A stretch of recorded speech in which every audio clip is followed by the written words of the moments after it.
ವೀಕ್ಷಕರೇ, ಅರುಣಾಂಬ ಕ್ರಿಯೇಷನ್ಸ್ಗೆ ಸ್ವಾಗತ. ಈಗ ಆರೋಗ್ಯಕ್ಕೆ ಉತ್ತಮವಾದಂತಹ ಬೇಳೆಕಾಳುಗಳ ದೋಸೆಯನ್ನು ಮಾಡೋಣ. ಈಗ ಅದಕ್ಕೆ ಬೇಕಾಗಿರುವ ಸಾಮಗ್ರಿಗಳನ್ನು ನೋಡ್ಕೊಳ್ಳೋಣ.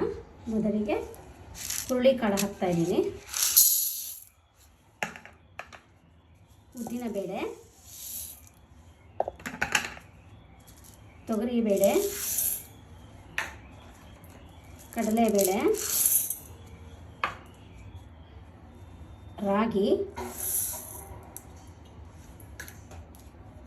ಹೆಸರುಕಾಳು, ಕಡಲೆಕಾಯಿ ಬೀಜ, ಕಡಲೆ ಬೀಜ, ಮಸೂರ್ ದಾಲ್, ಅವಲಕ್ಕಿ, ಮೆಂತ್ಯ ಹಾಕೋಣ. ಮೆಂತ್ಯ, ಜೀರಿಗೆ,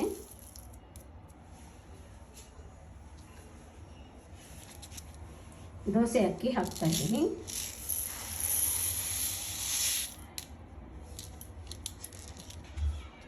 ಹೋಗಿದೆ, ಇದನ್ನು ಬೇರೆ ಪಾತ್ರೆಗೆ ಬಟ್ಲಿಗೆ ಬಗ್ಗಿಸ್ಕೊಳ್ಳೋಣ. ಇದನ್ನು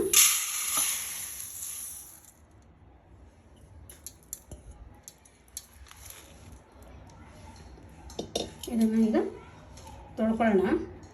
ಈಗ ಚೆನ್ನಾಗಿ ತೊಳ್ಕೊಳ್ಳೋಣ.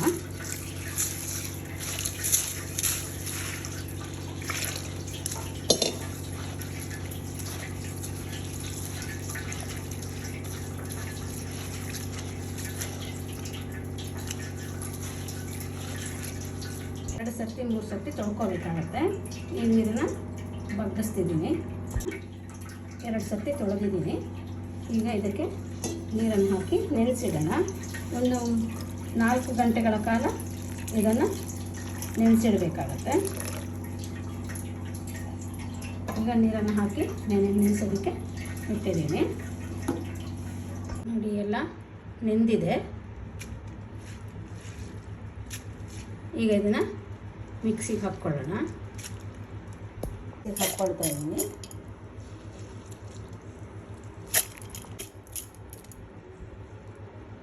ಸ್ವಲ್ಪ ನೀರು ಹಾಕಿ ರುಬ್ಕೊಳ್ಳೋಣ.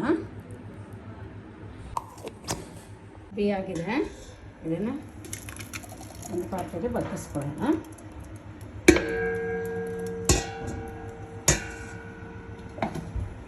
ಇವೆಲ್ಲ ಬೇಳೆಯನ್ನು ರುಬ್ಕೊಂಬಿಡೋಣ.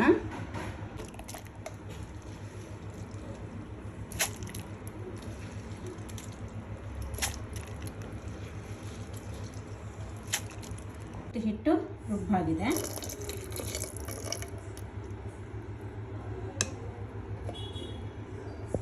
ಇದನ್ನು ನೀಟಾಗಿ ಒಂದು ಸರ್ತಿ ಎಲ್ಲ ಕಲಿಸ್ಕೊಳ್ಬೇಕು. ಹಾಗೆ ಅಲ್ಲೇ ಇಡಬೇಕು.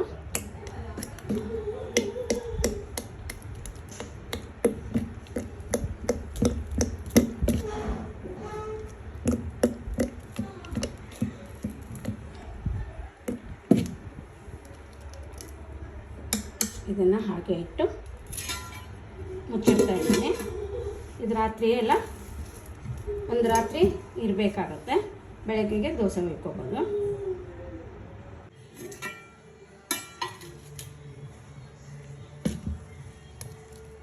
ಚೆನ್ನಾಗಿ ಮುದುಗ್ ಬಂದಿದೆ ರಾತ್ರಿ ಇಟ್ಟಿರೋದು.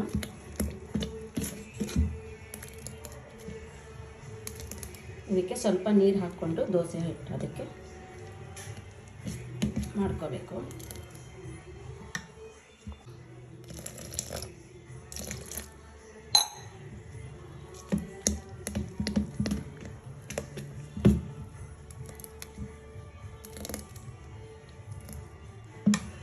ಸ್ವಲ್ಪ ಉಪ್ಪು ಹಾಕೋಣ.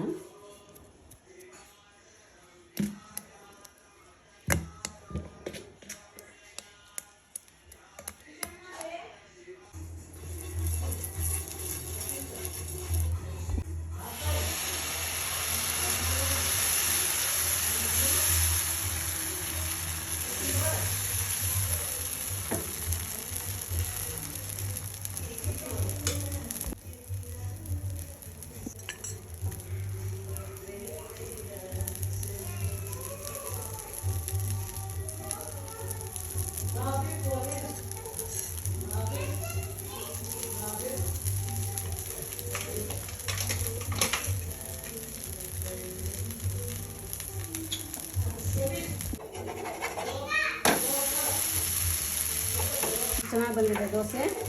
ನೀವು ಹೀಗೆ ಮಾಡ್ಕೊಂಡು ತಿನ್ನೋದ್ರಿಂದ ಆರೋಗ್ಯಕ್ಕೆ ತುಂಬ ಒಳ್ಳೆಯದು.